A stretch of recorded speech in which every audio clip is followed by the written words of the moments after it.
राजा पृथु, पहले राजा, जिनके राज में था सेवा और संवेदनशीलता का संदेश। नमस्ते फिर से। आज का विषय बहुत खास है। एक ऐसे राजा की कहानी जो सिर्फ शासक नहीं बल्कि सेवक थे। तो आपसे एक सवाल, एक सच्चा नेता कौन होता है? जिसके पास ताकत है, बुद्धि है, दौलत है, या वो जो दूसरों की सेवा करता है? आज हम ब्रह्म पुराण की एक प्रेरणादायक कथा में उतरते हैं, राजा पृथु की कहानी में। उन्हें न केवल पहला राजा कहा गया है, बल्कि आदर्श राजा भी, जिनकी सोच आज के जमाने के लिए बेहद जरूरी है। जब धरती ने देना बंद कर दिया, बहुत समय पहले की बात है, धरती ने अन्न देना बंद कर दिया। फसलें नहीं उग रही थीं, लोग भूखे थे, अराजकता फैल चुकी थी। क्यों? क्योंकि शासक लालची हो गए थे। वो धरती से लेते रहे, लेकिन उसकी देखभाल करना भूल गए। धर्म खो गया, संतुलन बिगड़ गया। तब जन्म हुआ एक दिव्य आत्मा का, राजा पृथु का। वो न सिर्फ योद्धा थे, बल्कि एक ऐसे शासक जिनका जन्म संतुलन बहाल करने के लिए हुआ था। उन्हें राजा इसलिए नहीं बनाया गया कि वो शासन करे, बल्कि इसलिए कि वो लोगों को उन्नति और शांति की ओर ले जाए। धरती, एक भागती हुई गौमाता, जब पृथु राजा बने तो उन्होंने बल प्रयोग नहीं किया। उन्होंने धरती माता के पास गए, जो एक गौ के रूप में डरकर भाग रही थी। पृथु ने पूछा, तुमने अपने बच्चों को भोजन देना क्यों छोड़ दिया? धरती ने उत्तर दिया, क्योंकि उन्होंने मेरा शोषण किया। मैंने सब कुछ दिया और मुझे कुछ नहीं मिला। क्या आप देख पा रहे हैं?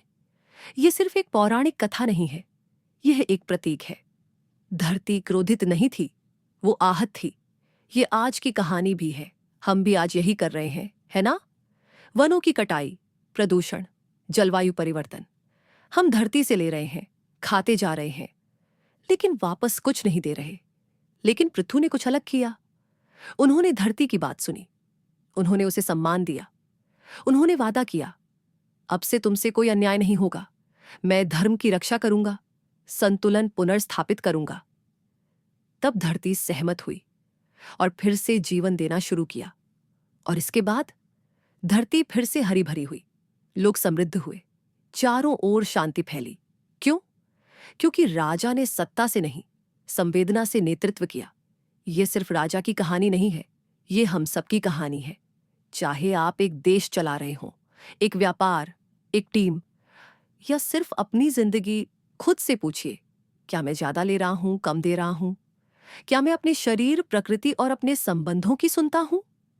क्या मेरा नेतृत्व अहंकार से है या करुणा से? राजा पृथु की 3 शिक्षाएं। 1.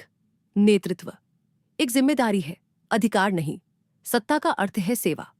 सच्चा नेता वही है जो दूसरों को उठाए, दबाए नहीं। 2. प्रकृति वैसी ही प्रतिक्रिया देती है जैसा हम उसे व्यवहार देते हैं। अगर हम उसका सम्मान करें, वो हमें भरपूर देती है। अगर हम उसका शोषण करें, वो सूख जाती है। 3. स्थिरता की शुरुआत होती है कृतज्ञता से। पृथु ने धरती को देवता माना। उन्होंने केवल लिया नहीं, वापस भी दिया। उनके यज्ञ, उनके नियम, सब धरती के लिए धन्यवाद थे। सोचिए, अगर हमारे नेता भी ऐसे होते, जहां निर्णय सत्ता के लिए नहीं, संतुलन के लिए लिए जाते, जहां लाभ से ज्यादा महत्व हो प्रकृति, मानवता और आत्मा के संतुलन का। यह कोई कल्पना नहीं है, यह है ब्रह्म पुराण का आदर्श। और इसकी शुरुआत आपसे और मुझसे होती है। याद रखिए, सच्चे नेता को याद किया जाता है उसने क्या बचाया, इसके लिए, न कि उसने क्या जीता। तो चाहे आप किसी देश के राजा हों या अपनी जिंदगी के, राजा पृथु की तरह नेतृत्व करें, धर्म से, संवेदनशीलता से और धरती के प्रति श्रद्धा से।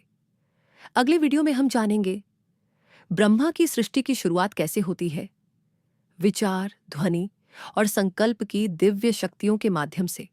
लेकिन तब तक बस यही याद रखिए, प्रकृति और लोग बस एक ही बात चाहते हैं, सम्मान और संवेदना।